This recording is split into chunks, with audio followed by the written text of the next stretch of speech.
तो आज हम चौथा महत्वपूर्ण लवण जिसका नाम है प्लास्टर ऑफ पेरिस, जिसको संक्षिप्त में हम पीओपी भी कहते हैं। In short the POP. इसका रासायनिक नाम होता है calcium sulphate hemihydrate. The chemical name of POP is the calcium sulphate hemihydrate. अब इसका आणविक सूत्र, molecular formula of plaster of Paris is CaSO4 into half H2O और CaSO4 whole twice into H2O। तो ये तो रहा इसका आणविक सूत्र। अब इसके बनाने की विधि। Now the preparation method of plaster of Paris. Plaster of Paris, it means it is prepared by heating gypsum at 373 Kelvin। जब जिप्सम को 373 केल्विन पर गर्म किया जाता है तो हमें प्लास्टर ऑफ पेरिस प्राप्त होता है। इसको इस तरीके से समझ सकते हैं, CaSO4 into 2H2O heating at 373 Kelvin, it is formed CaSO4 into half H2O and the some molecule of the water. So the calcium sulfate convert into the calcium hemihydrate at 373 degree Kelvin। अब इसकी कुछ रासायनिक गुण। Now the some chemical properties of the POP। इसका सबसे पहला जो गुण है, सबसे इसके प्रभाव को हम देखेंगे, जल का प्रभाव, यानी कि पीओपी पर जल का क्या प्रभाव पड़ता है। Effect of water on POP. POP absorbs water and form gypsum which is hard substance। It is reaction known as setting of POP.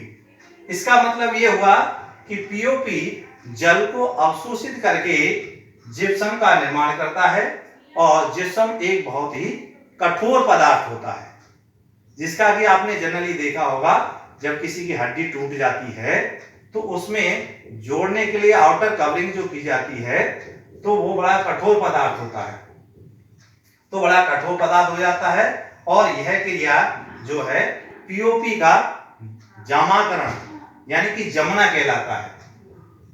अब इस क्रिया को हम इससे समझ सकते हैं, CaSO4 into half H2O and the some particles of water, it is converted into the CaSO4 into 2H2O।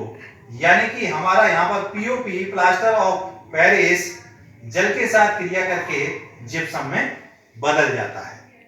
अब सेकंड इसकी प्रॉपर्टी है इफेक्ट ऑफ हीट, ताप का प्रभाव, यानी कि जब हम पीओपी को यानी कि प्लास्टर ऑफ पेरिस को गर्म करते हैं तो उसका क्या प्रभाव पड़ता है। जब हम कैल्शियम सल्फेट हेमीहाइड्रेट यानी कि पीओपी को जब हम 200 डिग्री सेल्सियस पर गर्म करते हैं तो कैल्शियम सल्फेट और कुछ जल के लवणों में, जल के अणुओं में ये कन्वर्ट हो जाता है, टूट जाता है, कैल्शियम सल्फेट बनाता है। जब इसको और अधिक हम गर्म करेंगे, it means when the POP is heated at 400 degrees Celsius, it is decomposes into the calcium oxide and the release sulfur dioxide gas and oxygen gas is also released। It means it is decomposes into the CaO plus SO2 and oxygen। Now the some uses of the POP। इसके कुछ प्रयोग, उपयोग। सबसे पहले इसका उपयोग है for making moulds and cast for the toys, pottery designs on them. Second in surgical bandage for the setting for the fractured bones. जब हड्डियां टूट जाती हैं उनको जोड़ने के लिए आउटर कवरिंग जो की जाती है, बैंडेज की जाती है, उसमें उपयोग किया जाता है। Third use is the for makes fire proof materials। और अग्निरोधी पदार्थों के बनाने में भी इसका उपयोग किया जाता है। Fourth is in formation of the chalk, और चॉक जो लिखते हैं हम जिससे, उसके बनाने में भी इसका उपयोग किया जाता है। So now it is the about the plaster of Paris.